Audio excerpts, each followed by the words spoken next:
C'est par une douce soirée de janvier 2021 que je vous fais parvenir ces quelques mots.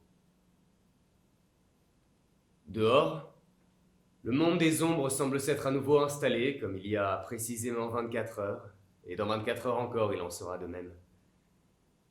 La brise est fraîche, la pluie fait chanter ma fenêtre, ma mère est blottie dans les bras de la divinité que je ne rejoindrai sûrement qu'à l'aube, après avoir ingurgité je ne sais combien de litres de tisane, après avoir écrit, ou lu, ou vu, ou pensé.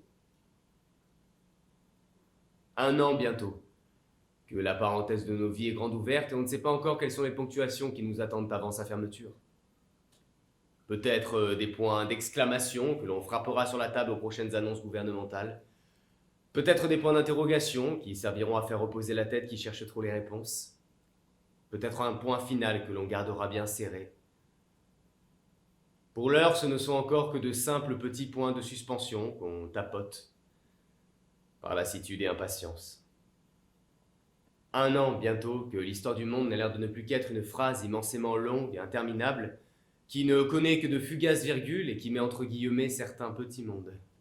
Vous vous doutez bien qu'une telle situation inédite qui offre l'incertitude sur un plateau d'argent a des effets puissants sur la santé mentale d'un jeune angoissé, anxieux, hypocondriaque, maladif, névrotique, phobique, tel que moi. Je crois que l'on passe une grande partie de son existence à combattre ses peurs, comme on le peut, sans se prescrire d'ordonnances véritablement fiables, en perpétuelle recherche de nos propres soins, de nos médicaments personnels, et à les prendre matin, midi et soir s'il le faut, tant que ça marche. Je ne sais pas si tous les malades sont imaginaires, mais je crois que l'on est tous médecins malgré nous. De nous-mêmes, en tout cas. Moi, mes remèdes, c'est jouer et écrire. Et ces derniers temps, j'ai plutôt l'occasion de faire le second. Je n'ai jamais aimé dormir. En fait, je crois que dormir est un art à part entière dont la discipline m'échappe complètement et je ne suis pas doué pour ça ni digne de lui.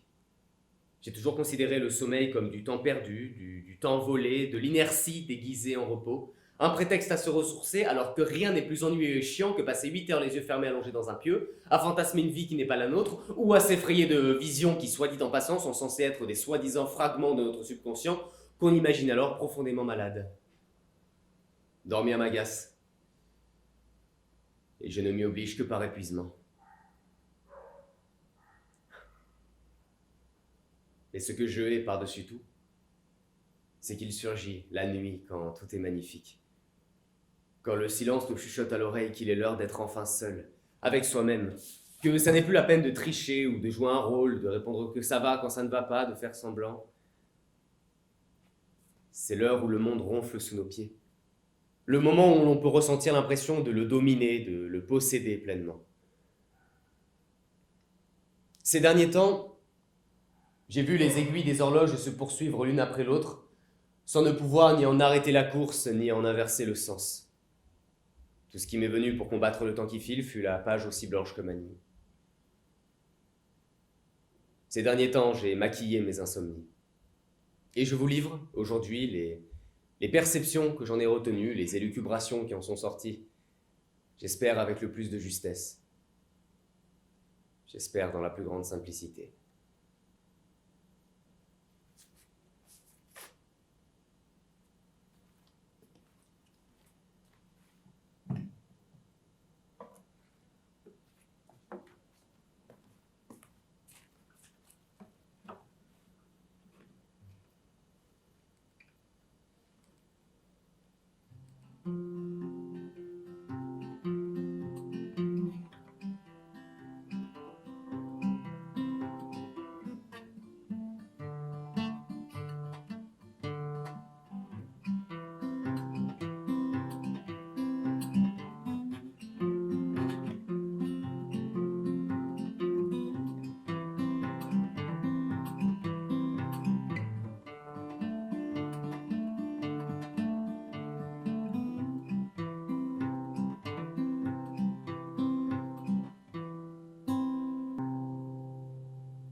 Mon grand-père adorait jouer de la guitare.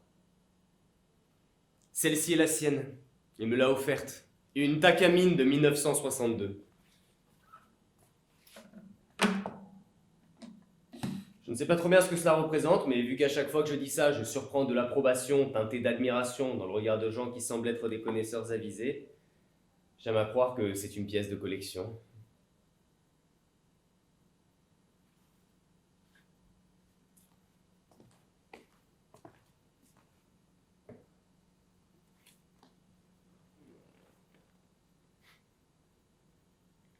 C'était vraiment un sacré phénomène, mon grand-père. Quand je retombe sur des archives de lui, dans des cassettes presque illisibles, je le vois si souriant, si jeune. Ça va vous paraître vraiment très con ce que je vais dire là, mais c'est vraiment super d'être jeune. Ça commence aussitôt que cela peut finir tard, car on peut rester jeune éternellement toute sa vie. Bon, après, quand j'interroge ma grand-mère sur ça, sa tête me dit que j'ai raison, mais ses genoux me disent d'arrêter de balancer ce genre de conneries. Jeune, on n'a aucune notion de rien. Le temps semble s'être figé autour de nous quand on le souhaite, le monde nous paraît petit, tout nous semble immortel, c'est le temps de l'insouciance, des jeux, des premières aventures qu'on a connues dans les dessins animés. En vérité, ce qui est dur, c'est l'instant d'après. C'est quand on a 18 ou 20 ans que toute la société s'arrange à vouloir nous faire rentrer dans ses rangs, où l'on emploie les mots responsable, autonome et adulte qui semblaient ne frapper qu'aux portes des autres. C'est quand la réalité nous met à genoux la première fois. Quand on comprend qu'on nous promet un monde quand on est enfant qui ne ressemblera jamais à celui qu'on a connu et que la fantaisie, la beauté des gens et du monde ne dépendent plus que de son regard à soi. En fait, c'est un peu en ça qu'il faut devenir responsable, autonome et adulte. Retirer son bonheur de sa garde alternée entre la famille, les amis, l'école, et le prendre à sa charge pleinement. Mon grand-père a vraiment été un très beau grand-père. Il avait toujours l'air d'avoir l'air. Triste, en colère, heureux, apeuré, que sais-je, mais l'air de l'avoir.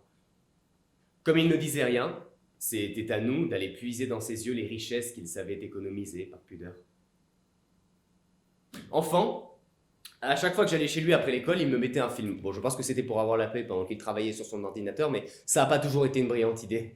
Souvent, les films stimulaient mon imagination, comme n'importe quel gosse, et donc je reproduisais les scènes de film en faisant des bruitages, jusqu'à ce jour où j'ai regardé 3, avec Brad Pitt. Il y a cette fameuse scène où, en tant qu'Achille, il brandit sa lance en arrière, il saute et il plante sa lance en plein thorax de son ennemi.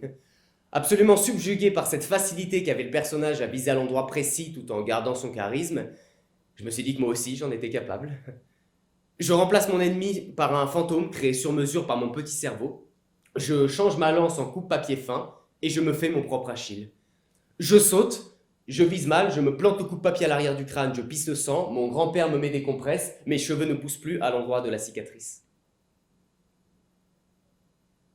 Il me mettait souvent le DVD des temps modernes de Charlie Chaplin. C'était mon chef-d'œuvre, mon film préféré. Je ne comprenais pas à l'époque toutes les subtilités du scénario, mais j'étais sûr de vouloir faire exactement pareil. Mon grand-père était grand musicien. Il tenait un studio d'enregistrement à Paris notamment. Il a vécu de sa passion. Il a puisé son inspiration chez l'homme sans jamais que la source ne soit tarie.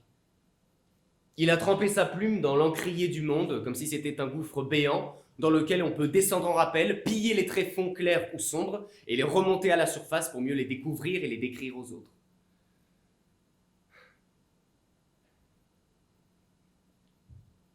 Vers la fin de sa vie, mon grand-père souffrait d'un mal universel. Une pandémie mondiale, elle aussi, qui ne connaît aucune immunité tant elle est inévitable, même 5 minutes. Il souffrait d'ennui.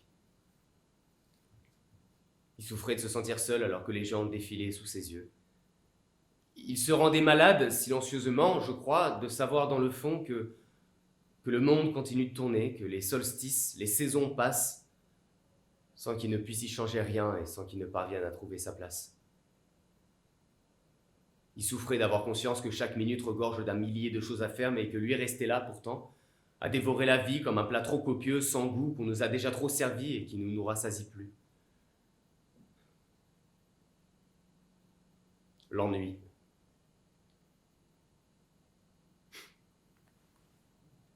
Et pourtant, autant que chaque ciel bleu abrite un nuage, chaque grisaille renferme un soleil, cet ennui le rendait parfois tendre, accessible, presque drôle souvent, sans qu'ils s'en aperçoivent et sans qu'on ne s'en moque.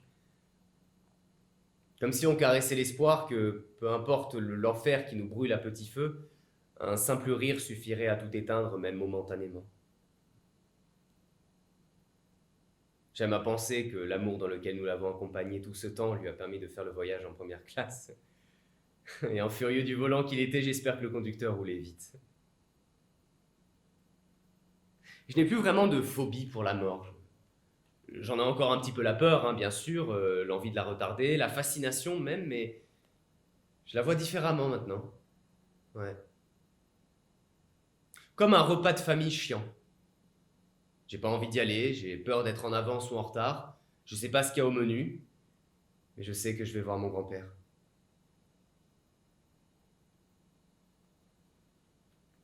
En tout cas, rien ne te fait jamais plus sentir vivant que la mort elle-même. C'est une histoire qui te dévoile d'abord la fin pour que tu puisses découvrir tout ce qui se passe avant. Baudelaire disait Qu'il était l'heure de s'enivrer, et il n'avait pas tout à fait tort, bien au contraire. Rions à nous en décrocher la mâchoire, dansons à s'en casser les rotules, embrassons jusqu'à ce que nos lèvres s'en désagrègent. N'attendons jamais que rien ne nous fasse plus vibrer, sauf les séismes. On croit qu'on vit qu'une fois. Mais c'est faux. On vit tous les jours.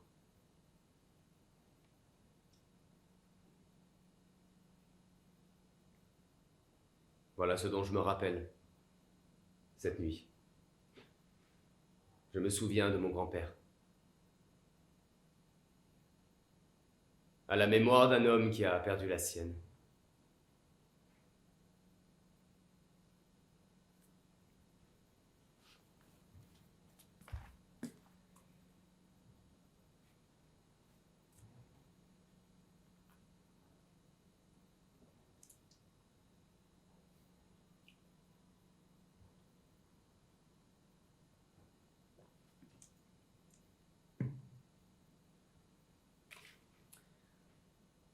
Mon horloge affiche 1h43 du matin. Afin de tranquilliser mon esprit et de faire taire le chahut de mon crâne, je laisse une petite musique de flûte de Pan sur son fond de bruit de ruisseau.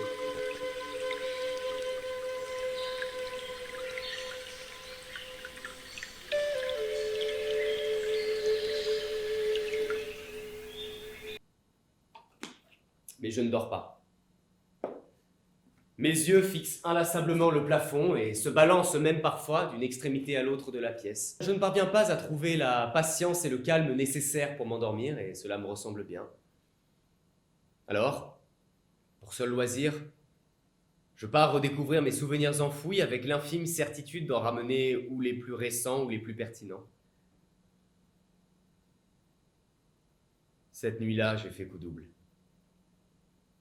J'ai replongé dans le souvenir récent et pertinent. Un des plus agréables que je connaisse. J'aperçois une silhouette, svelte, les cheveux au vent, un large sourire qui vient décorer un visage déjà sculpté par les anges les plus précautionneux.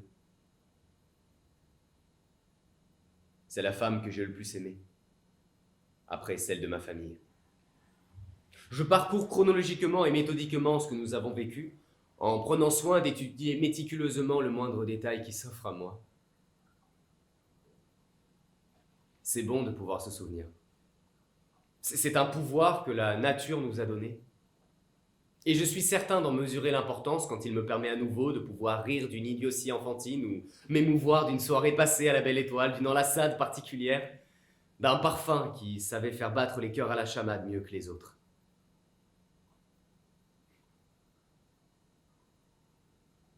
C'est un pouvoir de résurrection qui ne va pas jusqu'au bout du processus, une manière de faire revivre miraculeusement celles et ceux qui nous ont quittés. Je suis un grand amoureux des amoureux. J'ai toujours pensé que les dieux se sont arrangés pour qu'un jour, un soir, à la même heure et au même endroit, 2 des plus de 7 milliards d'êtres humains qui cohabitent sur cette planète doivent se rencontrer, c'est fondamental. comme si la vie était une gigantesque et très longue partie de Sims en ligne. Tout chez les amoureux peut être sujet de poésie. Les flammes qu'ils s'envoient quand ils plongent leur regard dans celui de l'autre. Leurs lèvres qui ne peuvent réussir à tenir leur distance quand la plaisanterie est trop cocasse, quand la confidence est trop belle, quand l'œil est trop humide. Leurs corps qui finissent par s'embraser, par se joindre et s'éloigner dans une danse que eux seuls savent maîtriser. Leur rire à la jetée des mers, leur promenade de bonheur, leurs mains qui s'épousent comme pour embellir le paysage, montrer que ça existe. Les sentir si riches, si invulnérables, si imparfaits mais si parfaits l'un pour l'autre. Sentir que le soleil pourrait soudainement cesser son rayonnement, que la terre pourrait se fissurer sous leurs pieds, que les vagues pourraient déferler et engloutir tous les immeubles alentours, rien ne réussira à les séparer tant leur amour est immuable. Même leurs petites querelles me paraissent comme une règle de ce joli jeu. Je crois que le conflit naît d'une absence de communication. Enfin, quoique je crois que cela soit plus complexe encore. Dans chaque lien humain entretenu, inconsciemment, j'entends, nous attendons de l'autre quelque chose qu'il ne nous donne pas. Et lui, également, de son côté, attend de vous quelque chose que vous ne lui donnez pas. Alors, quand vous ne donnez pas, ou mal, ou à côté, eh bien, le conflit naît. Il naît de cette attente de l'autre, même la plus minime. C'est le malentendu, la source de tout. Et plus encore, l'incompréhension. Parce que je prétends qu'on ne comprend jamais personne véritablement. On se comprend déjà parfois pas soi-même, alors je doute que nous puissions comprendre l'autre. On se met à la place d'eux, on suggère, on imagine que, mais nos caractères face à la même situation ne renvoient pas les mêmes plaisirs ou les mêmes blessures, et c'est en ça que le conflit naît. Il naît de cette attente de deux personnes opposées et similaires en tout point, et l'un ne peut pas complètement comprendre l'attente de l'autre, parce qu'il n'en éprouve pas exactement la même. Enfin, j'en sais rien, je pense, c'est tout. Quoi qu'il en soit, je peux me féliciter d'avoir ressenti tout ça quelque temps. Je pense pas que cela soit donné à tout le monde, malheureusement. Quand je ne serai plus qu'un tas de poussière envolée au gré de rafales aléatoires, j'aurai eu le luxe de m'être senti vivant à ce point. L'amour, c'est un fleuve. Pas tous les jours potable, il est vrai, mais essentiel à chaque instant, au milieu des marécages. Il faut s'en abreuver, s'en repaître. Et à force d'en absorber la consistance, n'importe quelle flaque croupie peut devenir un océan de perles tant tout nous paraît plus beau, plus naïf. Et cela durera le temps que cela doit durer, c'est bien égal. La durée n'a jamais fait l'intensité de quoi que ce soit. Et si on me demande un jour quelle est la chose la plus folle que j'ai faite par amour, eh bien je répondrai que c'était d'avoir aimé. Oui, j'ai écrit des lettres, des poèmes, des chansons pour celles qui partagèrent ma vie. J'ai offert des roses, dit je t'aime 1500 fois par jour, complimenté chaque heure que vie faisait. J'ai échoué, soutenu, pardonné, été tendre, romantique, bienveillant, mais parfois j'ai fait tout ça sans éprouver d'amour sincère. Et puis tout ça, ça n'est rien à côté du fait d'aimer. Aimer, c'est se laisser porter, envahir, posséder par quelque chose qui ne se contrôle pas par la volonté. C'est être doté d'encouragement, c'est inconscient que d'accepter cette servitude magnifique, cette belle soumission. Aimer, c'est laisser son cœur décider par lui-même en n'ayant aucun moyen de l'épargner, en sachant pertinemment qu'il risque de recevoir des coups plus ou moins violents qui le marqueront ta vie au point même de le voir muter.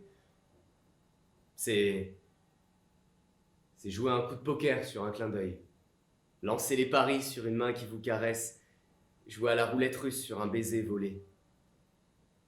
Aimer, c'est trouver dans le regard de l'autre une image plus valorisante de soi.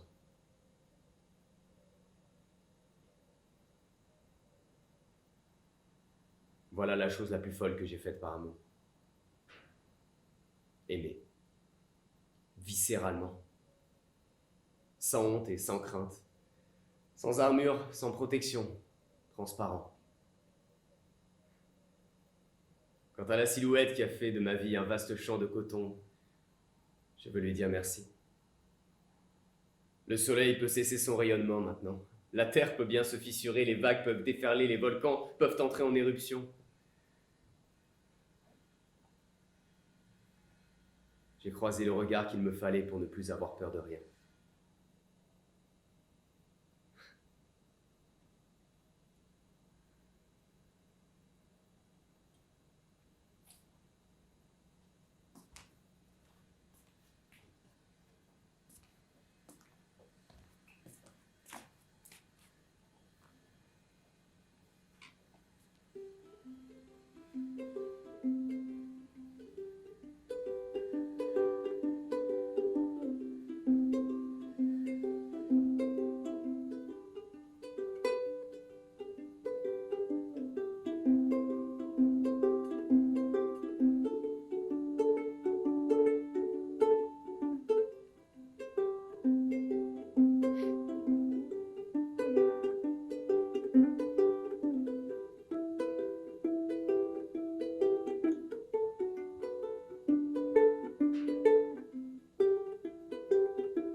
Pour être tout à fait honnête avec vous, lorsque j'ai décidé d'écrire ce spectacle, si on peut appeler ça ainsi, je me suis imposé comme ligne directrice la sincérité à l'état pur. J'ai essayé de ne pas tricher en réfléchissant, j'ai tâché de rester transparent en écrivant, et aujourd'hui je m'exerce à vous le livrer sans plus faire semblant. Et quand on passe ses journées entières à mentir au monde entier, il est délicat de parvenir à assumer pleinement ce qu'on est, ne serait-ce qu'une heure. Parce que oui, on ment. Tous. À tout le monde. C'est pas nouveau, on est même parfois capable de se mentir à soi-même, alors c'est vous dire à quel point on maîtrise cette discipline. C'est toute la question de l'apparence d'ailleurs. De se donner l'air de celui, le genre de celle, de feindre sans cesse, par honte, je présume. Par crainte de se montrer tel quel, nu, sans artifice. Mais parce que on veut toujours séduire et être aimé. La séduction, ça n'est pas quelque chose qui ne s'applique uniquement que aux sentiments amoureux. Tout le monde cherche à séduire quelqu'un d'une certaine manière. Alors on adopte la bonne attitude, on prononce les jolis verbes, on sort nos meilleures réflexions, et on tâche surtout de ne pas dévoiler trop tôt les petits grains de sable fragiles qu'on cache derrière les innombrables rochers qu'on met en place pour se donner de la contenance. Je crois qu'on devrait beaucoup plus assumer ses peurs et ses angoisses. On devrait arrêter de se mettre la pression en imaginant que le monde n'est pas prêt à écouter nos doutes. Rien n'a jamais fait plus de vacarme que le silence. Quand on a une peur, une angoisse qui nous accompagne depuis toujours, on croit qu'on est les seuls à ressentir ça. On se sent anormal dans un monde où jamais personne n'a décrété ce qui était normal de ce qui ne l'était pas. Pour cette raison, j'aimerais continuer à vous livrer mes travers sans filtre, pour que ceux qui en ressentent les mêmes ne se sentent plus comme perdus au milieu d'un désert de solitude, et que nous puissions rire ensemble de ces phobies qui font de nous ce que nous sommes, malgré les innombrables rochers qu'on met en place pour se donner de la contenance. J'ai donc préparé une petite liste, non exhaustive, des quelques peurs que j'ai pu avoir durant ma petite existence. Certaines ont été combattues, d'autres subsistent encore. Nous avons donc le vertige. Peur très connue qui consiste à se sentir attiré par le vide. Cette peur a trouvé, chez moi, plusieurs déclinaisons avec le temps, avec par exemple la peur des étages d'appartement à compter du deuxième. J'avais l'impression que je pouvais traverser le sol et m'écraser en bas, remettant ainsi honteusement en cause tout le magnifique travail des constructeurs d'immeubles, mais également la peur de certaines disciplines, comme le parachute, les manèges, l'acrobranche et les télésièges. Ces objets conçus par le diable, capables de s'arrêter un temps indéfini en plein milieu de nulle part à plusieurs mètres de hauteur. On a ensuite la peur de quelques animaux, la peur des chats après qu'un félin m'ait griffé la jambe, des chiens après qu'un doberman m'ait aboyé dessus enfant, la peur de certaines salles de classe, ou plus précisément, la peur de me retrouver au milieu d'un endroit. Voilà. J'ai toujours préféré les côtés d'un espace public, les sièges les plus à court ou à jardin d'une salle de spectacle ou de cinéma, les voies les plus à droite ou à gauche d'une route. C'est peut-être pour ça qu'on m'a toujours dit que j'étais con sur les bords. La peur des escalators, survenue une année aussi rapidement qu'elle s'est enfuie, et dans le même registre, la peur des ascenseurs. Des phobies au nom très connu, telles que l'agoraphobie, la peur des grands espaces et de l'insécurité, la claustrophobie, la peur des endroits au contraire plus restreints, aussi restreint que les choix d'endroits ni trop petits ni trop grands dans lesquels je pouvais aller, quoi. La thalassophobie, la peur de la profondeur de la mer et de ne pas avoir pied, ce qui fait que je reste au bord de l'eau, dans le ressac des vagues, comme un enfant de 5 ans. La peur de mourir, un grand classique, mais qui a quand même trouvé chez moi une nuance spéciale depuis quelques temps, devenant ainsi la peur de ne pas vivre ce que je me suis juré de vivre. La peur de la scène, ouais. Aussi fou que cela puisse paraître, j'ai eu peur de la scène, ouais. Enfin, c'était surtout que j'avais fait une grosse crise de panique avant de jouer, et le cerveau considère que l'endroit où tu as eu ta crise est lui-même le sujet et la cause de ta crise, quand il n'en a été que le malencontreux lieu innocent. La peur de dormir, d'avoir comme toutes les nuits des visions démentes, de faire des cauchemars où les visages des gens que je connais se déforment, et de faire des rêves comme me faire par exemple dépecer le visage par moi-même, transporter le cadavre d'un proche toute la journée dans mon cartable, me noyer au fond de la piscine, comme Isabelle Adjani. La peur de la maladie et des traitements qui pourraient m'attendre, la peur qu'on pointe un couteau contre moi, certainement dû à l'épisode du coup papier susnommé, la peur de l'abandon, un traumatisme qui remonte à l'enfance selon mon psy, la peur de conduire sur l'autoroute, et pas uniquement pour les péages qui coûtent une blinde, mais je sais pas, les routes qui s'arrêtent jamais, je trouve ça angoissant. La peur de la vision de l'hémoglobine, de voir mon propre sang, pratique quand on a des blessures. La peur de l'avion, probablement ma plus grosse frayeur à l'heure actuelle, et me répéter en boucle que c'est le moyen de transport le plus sûr en précisant l'argument par des chiffres, ne diminue en rien cette phobie. Et enfin, la peur de la peur elle-même. De ne pas arriver à contrôler mes émotions et mes pensées quand ça m'arrive. À pas réussir à gérer la situation avec des respirations ou des exercices de yoga que je pourrais improviser. La peur de surprendre dans le regard de l'autre une forme de jugement et d'incompréhension qui m'amènerait donc à croire que je suis anormal et que je suis le seul à l'être. Si je vous raconte tout ça, c'est pour vous montrer que il n'y a pas de honte à assumer ces peurs, même quand elles nous paraissent inoffensives ou ridicules. Qu'on peut très bien les affronter si on se sent capable et qu'on ne doit pas être trop dur avec nous-mêmes si on ne s'en sent pas capable. Et que essayer d'encourager chacun à tenter de comprendre et rassurer celles et ceux qui angoissent pour tout et rien. Et leur dire qu'on peut très bien en profiter malgré nos peurs. Car la peur n'est rien. Rien de plus qu'un petit grain de sable fragile qu'on cache derrière les innombrables rochers qu'on met en place pour se donner de la contenance.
Je suis encore en train de rêver.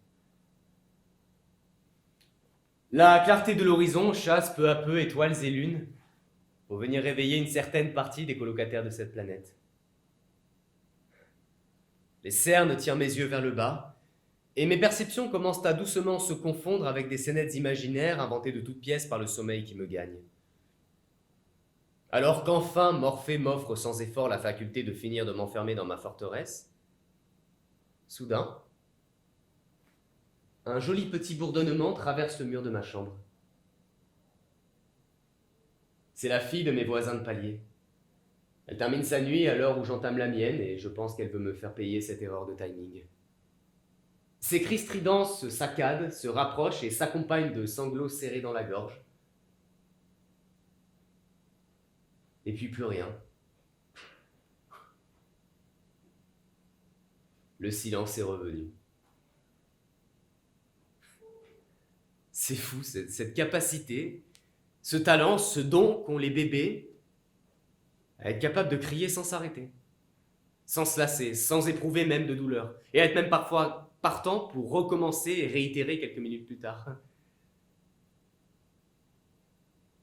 Je crois que dans le fond, ils savent très bien ce qu'ils font. C'est pas possible de pas se rendre compte à quel point ça peut profondément emmerder leurs parents. Ils doivent le faire exprès. C'est certainement leur manière à eux de se venger de les avoir parachutés ici sans leur avoir demandé la permission.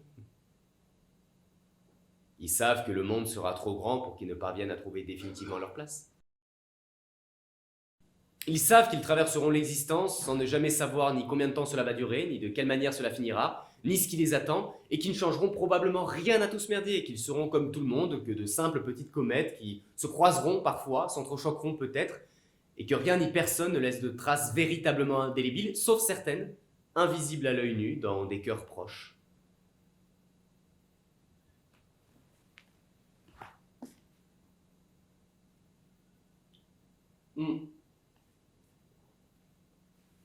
Je me suis longtemps interrogé sur le sens de la vie, avant de comprendre qu'elle n'en avait aucun. Elle n'a qu'une direction, qui est la même pour tous. Et dans ce trajet qui te fait descendre au terminus sans annonce préalable, eh bien, c'est à toi de choisir où tu as envie de faire escale et ce que tu veux faire pour t'occuper le temps du voyage.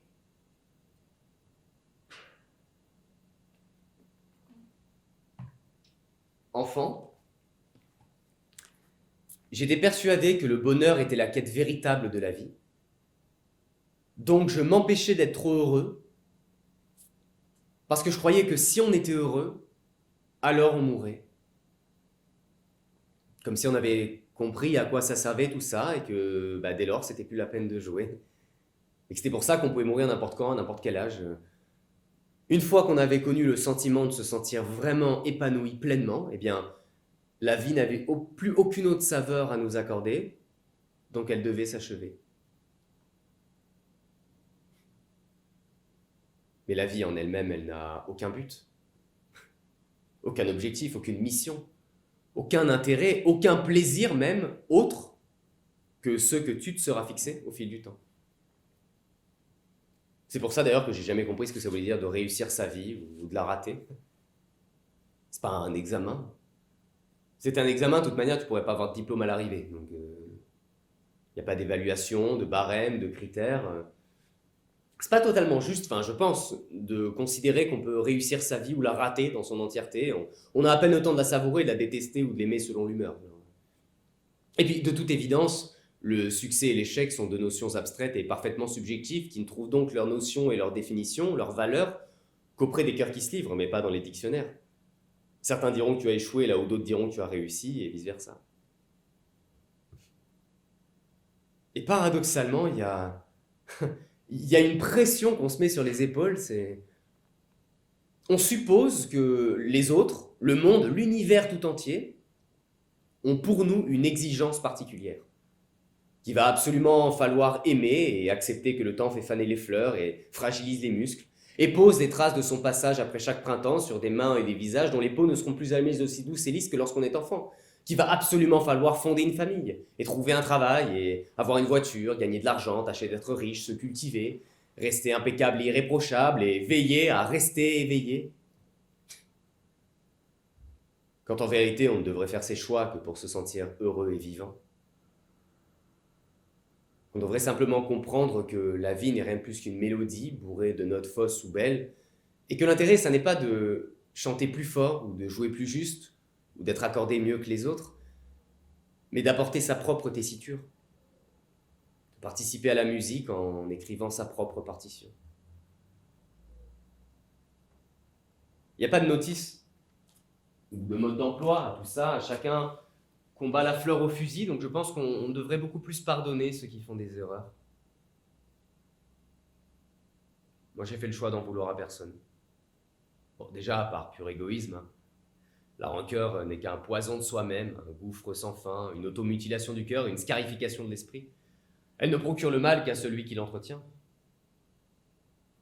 Ensuite, par fainéantise, j'avoue. L'avenir regorge d'histoires et de couleurs toutes plus belles les unes que les autres, et je préfère me consacrer aux fruits qu'il m'offrira plutôt que de m'abandonner fastidieusement et laborieusement à la rancœur du passé. Je crois que le fait d'en vouloir à quelqu'un profondément sur le long terme demande plus de travail que l'accord d'un pardon sincère. Et enfin, par tendresse. La violence n'est peut-être un plus que le langage d'un individu triste. Jacques Brel a dit « Il n'y a rien de plus horrible qu'un homme malheureux parce qu'un homme malheureux fait le malheur. » Et il ne s'agit pas par là de trouver une excuse à la méchanceté, à la violence, à la colère destructrice, à l'horreur, hein, pas du tout. Mais je sais pas, de tâcher d'en fournir une explication.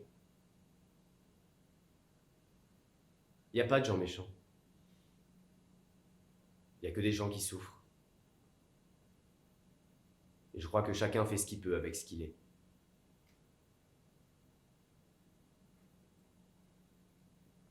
Et au milieu des corbeaux, de l'obscurité qui rôde à chaque coin de rue, au milieu de la barbarie que subit le monde, au milieu des ronces les plus épineuses, on peut se délecter des somptueuses fleurs qu'elles camouflent. Si vous vous sentez triste, ou seul, ou perdu, regardez le ciel un beau soir de juillet. Écoutez chanter le vent, les vagues et les oiseaux. Parcourez des yeux la cambrure des montagnes enneigées une belle matinée d'hiver. Sortez vous émouvoir des rires des passants, des conversations des amants, des discussions muettes du poète solitaire. Intéressez-vous à tout et à tout le monde. Écoutez la pluie caresser le béton. Dansez, chantez, buvez, lisez, écrivez, voyagez, regardez. La vie, c'est un tas de questions sans réponse, d'histoires sans suite.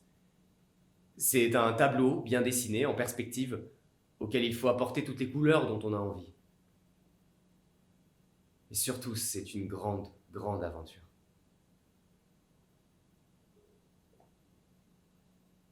Et quand tout s'arrêtera, quand il sera à votre tour de céder la place, quand votre corps aura considéré qu'il en a suffisamment fait, vous pourrez prétendre avoir réussi votre vie si vous avez connu le bonheur ne serait-ce qu'un court instant.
Ma nuit va bientôt s'achever.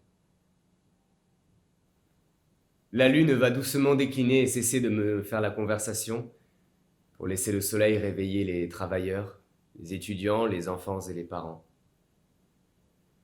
Il sera bientôt temps pour moi de laisser mes paupières emporter le bras de fer contre mes yeux.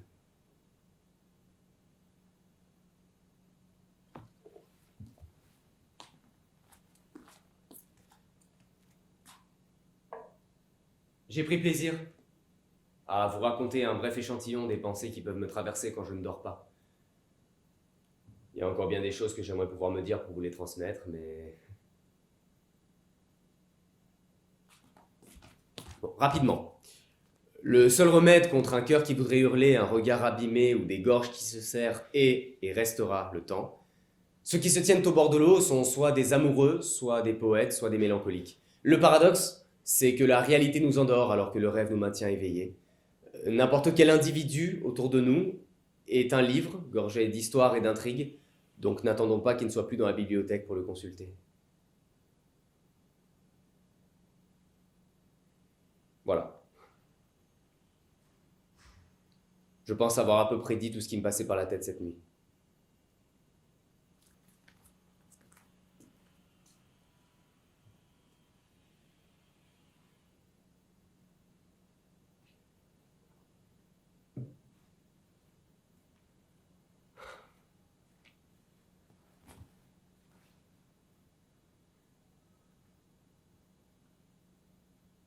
Ça fait du bien de revenir dans un théâtre.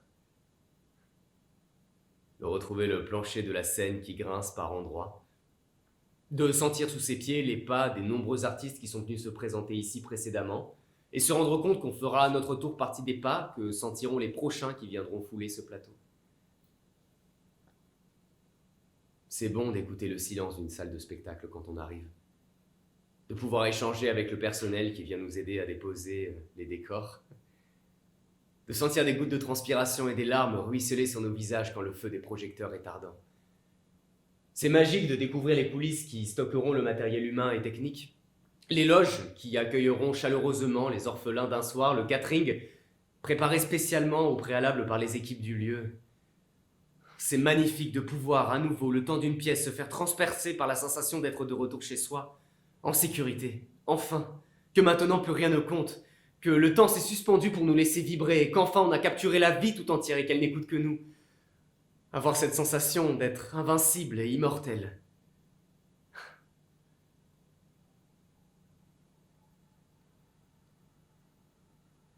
Il ne manque que vous pour sublimer complètement ce moment. Écoutez à quelques minutes de la représentation l'agitation des spectateurs qui viennent s'installer dans les sièges du monde d'en face, prêts à entrer en collision avec le nôtre. Entendre les conversations plus ou moins discrètes des distraits du dernier rang, les rires ou bien les râles, les applaudissements qui pleuvent en trombe une fois le rideau baissé. Se laisser surprendre et même s'énerver d'une sonnerie de téléphone bien bruyante que le spectateur concerné met toujours 3 plombes à éteindre comme pour procrastiner le moment où les regards se tourneront vers lui et où il sera démasqué et jugé comme celui qui n'aura pas écouté les consignes des ouvreurs. Je crois qu'avoir une passion est la plus belle chose qui puisse nous arriver. C'est le pansement à tout. C'est la nourriture du cœur, c'est l'entretien de l'esprit, c'est le bouclier qui nous protège. C'est notre meilleure manière de nous exprimer, c'est une anesthésie générale contre les douleurs qu'on éprouve. Je crois que ce métier est rempli d'enfants qui ne veulent pas grandir. D'âmes blessées qui compensent un vide par un abus dans une tentative d'équilibrer le tout et de gens profondément torturés. Je ne sais pas si tous les torturés sont des artistes, mais je crois que tous les artistes sont des torturés. C'est un métier de malade qui s'ignore.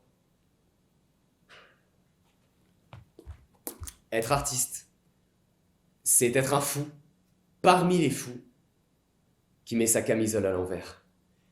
Il faut être complètement barge pour oser imaginer qu'on va pouvoir embarquer des foules entières dans des mondes qui n'existent pas, en incarnant un personnage qu'on a parfois mieux appris à connaître que soi-même, en n'ayant aucune garantie que cela puisse fonctionner, en sachant pertinemment que le monde de l'art est un océan, pas très pacifique, où nagent côte à côte des bancs entiers de spécimens de poissons sans qu'on ne sache identifier tout de suite lequel sera le requin. C'est accepter de remettre jour après jour en cause son statut d'intermittent des spectacles, d'artisan des cœurs et des corps, et se sentir même parfois temporairement interdit de travailler, parce qu'on est moins utile qu'une compagnie aérienne alors qu'on peut faire voyager bien plus loin que n'importe quel avion. Être artiste, c'est distiller toujours avec parcimonie des petites bribes de ce qu'on est à travers le masque d'un personnage. Et paradoxalement, c'est déchiqueter son propre cœur à main nue, c'est le dépecer, le donner au public, en s'exposant à de potentielles conséquences qui pourraient venir fissurer une confiance en soi déjà très fragile. Être artiste, c'est devoir lutter contre une partie de l'univers qui nous méprise. Contre les dates de péremption et les échéances proches des rôles de jeunes filles, contre les étiquettes qui enferment des comédiens dans des rôles types toute leur carrière, contre la panne d'inspiration, la page blanche qui fait tourner en rond et qui empêche d'innover et de se renouveler, contre les malveillants, contre la censure, dans une société qui se sert de la liberté d'expression quand elle ne joue pas en sa défaveur, contre les businessmen déguisés au sourire aiguisé qui sont capables d'épuiser, d'essorer, d'exploiter le dernier marginal fantaisiste à la mode jusqu'à le virer quand il n'est plus assez rentable comme une sorte de proxénétisme artistique, contre les truqueurs professionnels, les sorciers des déclarations, les sourciers des ambiguïtés, les chercheurs de scandales et de polémiques qui sont capables de lire une phrase, de la décortiquer, de la suranalyser, de l'interpréter, de la sortir de son contexte et de la faire passer pour indigne. Être artiste, c'est vouer sa vie à raconter celle des autres. C'est provoquer une orgie générale entre les émotions des spectateurs et des acteurs parce que c'est pour ressentir des émotions qu'on va au théâtre, au cinéma, au concert, au musée, aux expos. Et même une œuvre qui déplaît ou que la critique déteste, c'est déjà en soi quelque part une œuvre qui aura réussi parce qu'elle aura su susciter une réaction. Les pires œuvres, je crois, sont celles qui laissent indifférents.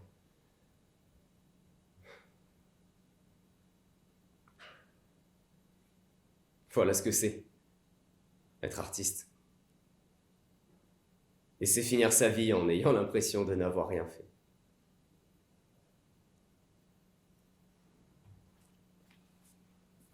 Évidemment, nous n'avons pas le pire des métiers. Et dans l'urgence sanitaire que nous traversons actuellement, certes, nous sommes du clan des sacrifiés, mais sans pour autant être les plus à plaindre. Les directeurs de théâtre, les serveurs, les restaurateurs, les barman, eux, ont besoin de matériel pour travailler. Ils ne peuvent pas se réinventer et s'adapter face à la situation. Nous, oui. Avec de l'abnégation, des sacrifices, de la patience, je l'admets, mais notre matériau primaire, notre matière première pour faire ces choses est organique avant tout. D'où ce spectacle.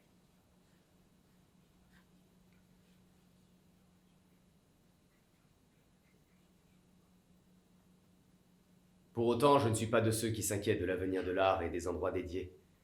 Je crois au contraire que la privation mène à l'excès et que les restaurants, les bars, les espaces culturels seront pris d'assaut par boulimie à leur ouverture tant il y aura eu de soif et d'impatience. J'ai hâte, tellement hâte. Il me tarde d'y être.